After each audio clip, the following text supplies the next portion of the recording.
Welcome to Feedstuffs 365 and National Hog Farmer. I'm Ann Hess.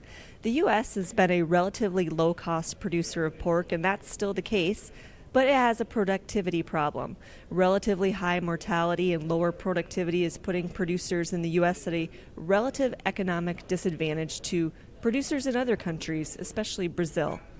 What are the latest trends in U.S. pig mortality telling us?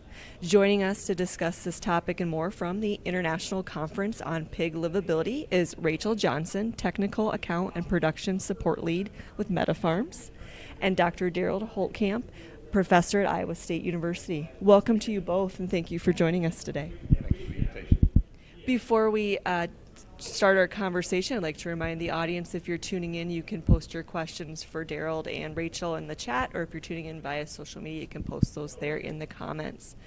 So Derald, you kick off here today discussing the Global Swine Benchmarking Report. Give us a little background on this report, some key objectives, and what kind of data the project was hoping to benchmark. Yeah, so that's a project that we've been working on since 2018. That was the first year we did it. MSD Animal Health, or Merck Animal Health in the U.S. here sponsors that, and I've done that in collaboration with Lee Schultz and Dermot Hayes. They were both agricultural economists at Iowa State University, or at least were. Dermot has just recently retired, and Lee has taken a new position at EverAg now. But what we do is we get production and financial data from a group called Interpig.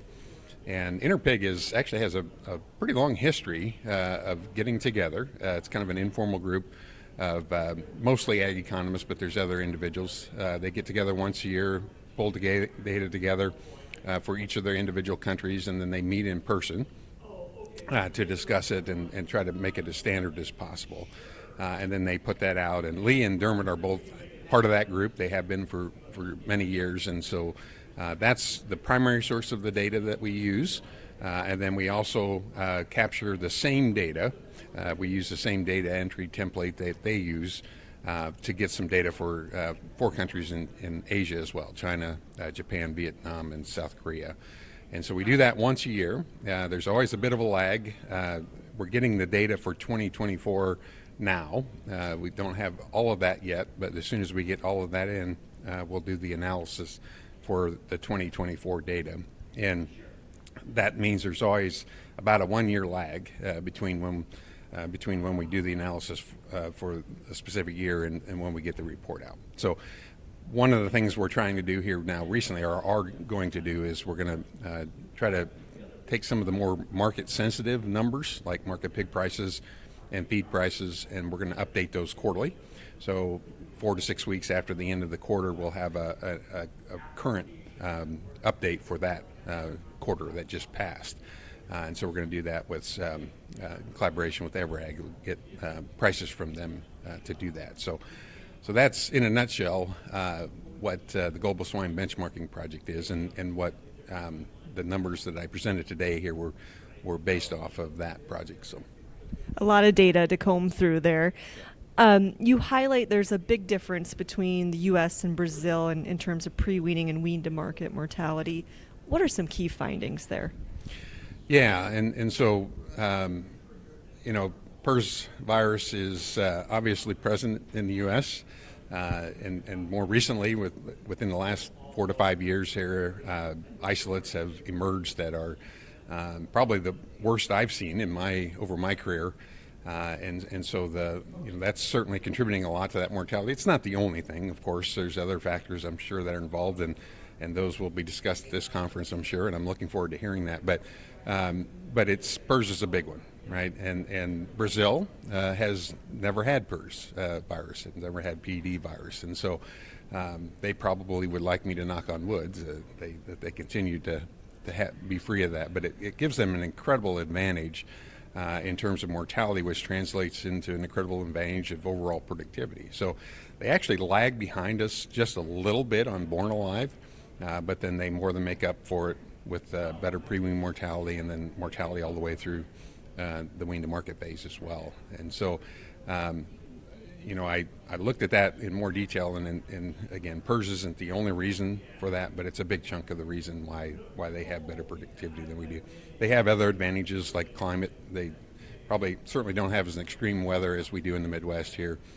They also have relatively low wage rates, and so they use more labor, and that's going to help them probably keep pigs alive as well. Definitely some significant advantages there. Are there factors that give producers a leg up over producers in other countries, such as feed prices?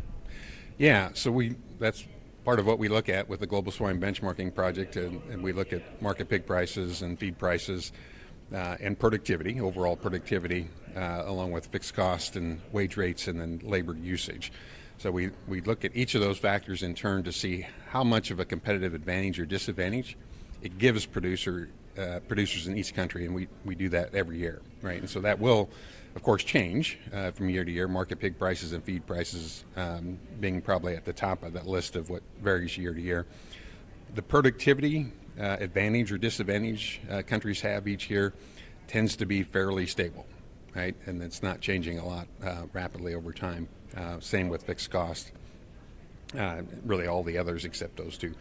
And so it's interesting, I think, to look at that. And U.S. has a lot of advantage. We have relatively low feed prices generally every year. We have relatively low fixed costs. We're very efficient at using labor. For the wage rates we pay, we use relatively little labor compared to other countries that have similar wage rates. And then we're about average on wages, and keeping in mind that a lot of the countries in the database are in Europe, and they tend to have a little bit higher wage rates there, of course. And so, yeah, we have lots of advantage. Brazil has all those same advantages, plus productivity now, right? And that's really, I think, what's separating those two countries now. And going forward, that's going to be very important when we look at, who are going to be who's going to be the major exporting countries. And I think more and more Brazil, if they can overcome some of the other barriers that they have, they do. People from Brazil tell me that politics there are worse than here. And so they have lots of regulations and things like that to deal with. And infrastructure is not as good. They also have some foreign animal diseases that they need to contend with. Classical swine fever virus, for example, in the Mato Grosso region in that area, probably holds them back a little bit there. They have just recently become foot and mouth disease virus free without vaccination, so that probably is going to help a little bit. But I do worry from a U.S. perspective that as Brazil figures these things out, and they are really in a good competitive position. So grass isn't always greener down there, but how much does productivity matter in terms of global competitiveness? Yeah, and so that's one of the things we try to focus on, and it would not surprise anybody if I told you market pig prices and feed prices are major contributors to whether countries have a competitive advantage or disadvantage. Productivity ranks right up there, and what that suggests is two things. One is there's a lot of variation from country to country, and that variation matters a great deal from an economic standpoint too. And so what I presented here earlier was for 2023, and what we found there was that there's about a $31 per pig marketed gap between U.S. and Brazil based on just productivity alone, right? So we're basically spotting them a $31 advantage because of their relatively better productivity and our relatively worse productivity relative to all the countries in our database. So it's a big deal. Yeah. What about PRRS? What are we seeing as far as the productivity gap between U.S. and Brazil just on PRRS alone? Yeah, so that's we recently updated that economic impact of PRRS virus for the U.S. here, and so I pulled those numbers in and thought I would compare that 1.2 billion that we found for that analysis or that study to what that $31 per pig marketed means, and so what I did there.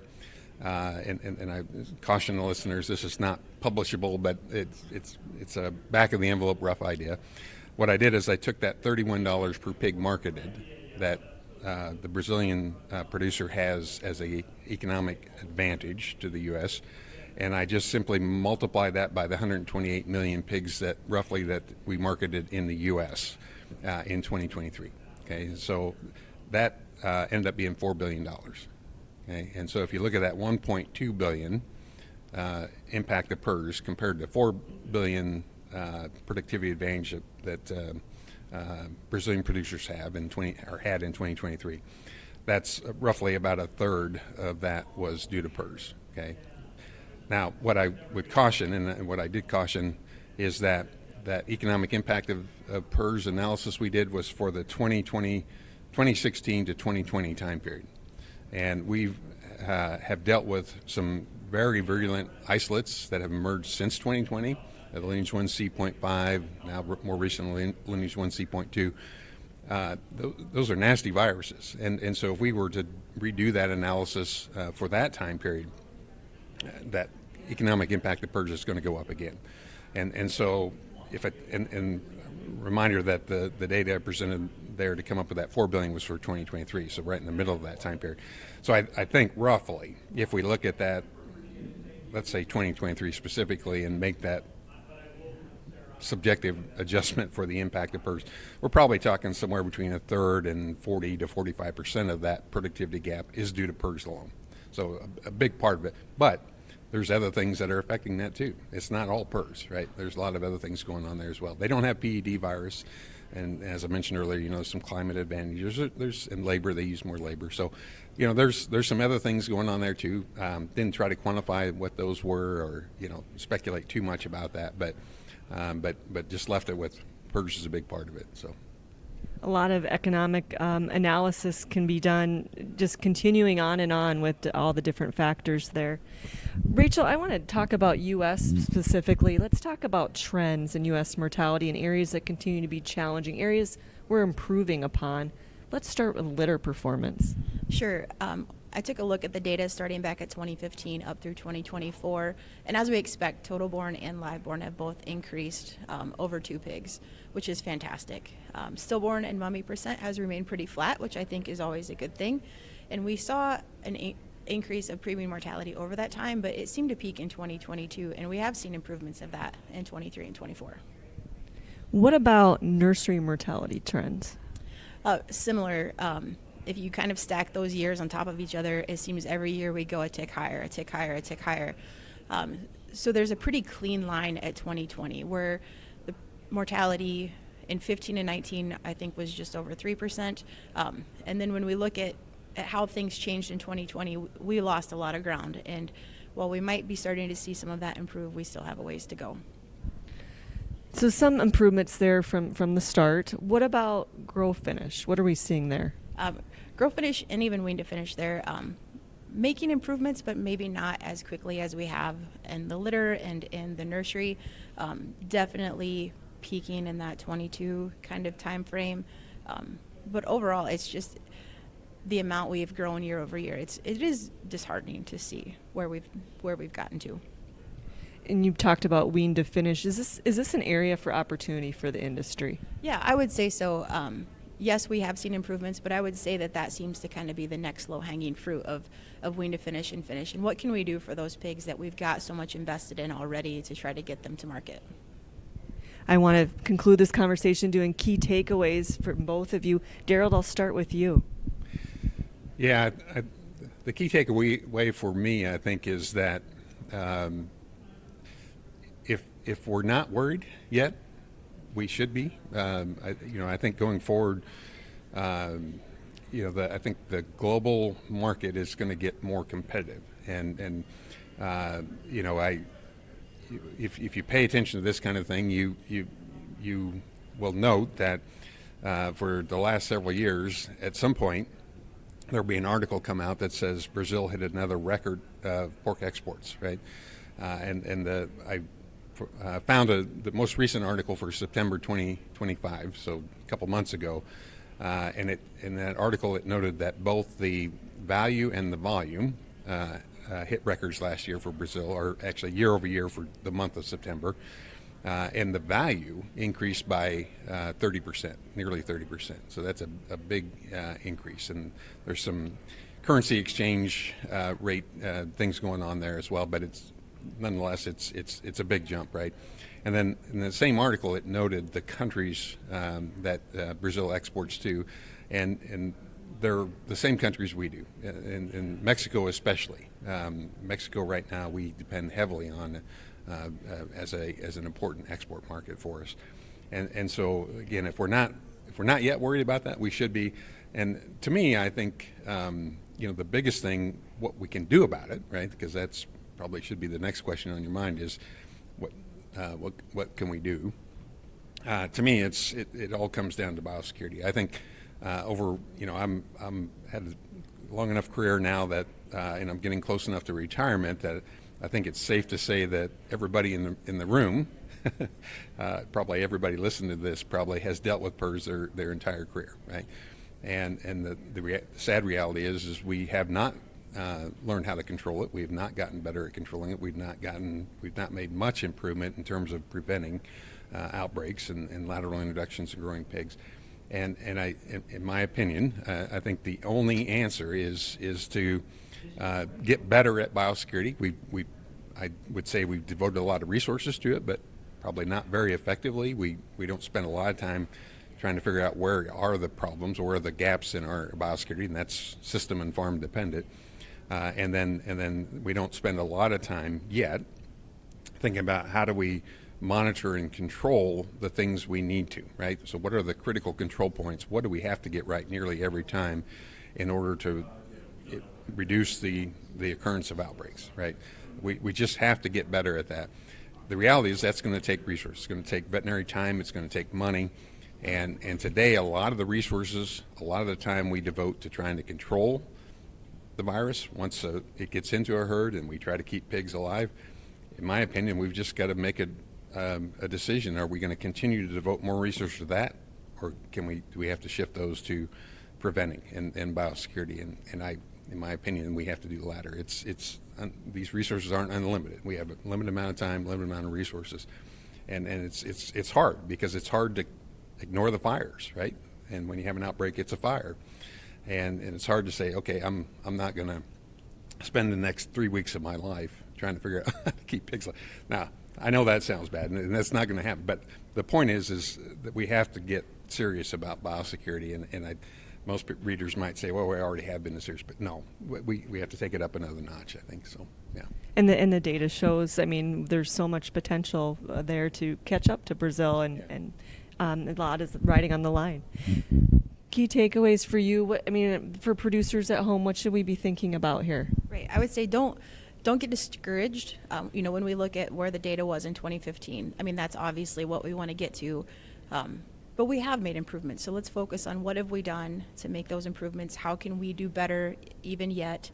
And just try to look for the positive in it, that we do have room to improve, but we are improving. So let's not lose hope that we can get back there where we need to be. Rachel Johnson, MetaFarms, and Derald Holtkamp, Iowa State University. Thank you both for joining us today and sharing your insight. Thank you. For you and our audience, we thank you for tuning in. For more coverage and conversations from the International Conference on Pig Livability, be sure to check out the National Hog Farmer and Feedstuffs websites. For Feedstuffs and National Hog Farmer, I'm Ann Hess.